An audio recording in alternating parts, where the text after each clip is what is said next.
Un ovule est une cellule ronde qui peut être 3 fois plus grosse qu'un spermatozoïde qui fait partie de la catégorie des gamètes, un gamète étant une cellule reproductrice qui a achevé sa transformation pour devenir mature et qui est capable de s'associer avec un autre gamète, un spermatozoïde, par exemple. Un ovule contient la moitié des chromosomes de la mère, et participera donc de moitié à la constitution du patrimoine génétique de l'embryon.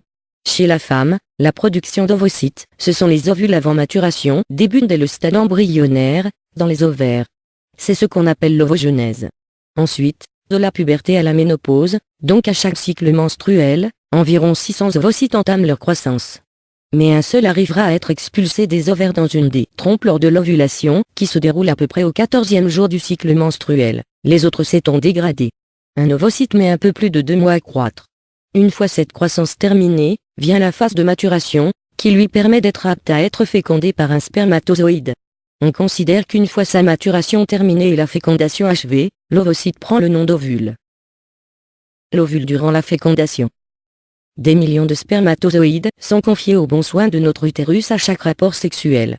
Pour avoir des chances de féconder l'ovocyte, ces spermatozoïdes vont devoir se frayer un chemin jusqu'aux trompes de Fallope, et passer à travers la glaire cervicale. Après ce début de périple, il ne reste plus que quelques centaines de spermatozoïdes dans les trompes, mais un seul parmi eux, et heureusement, arrivera à féconder l'ovocyte.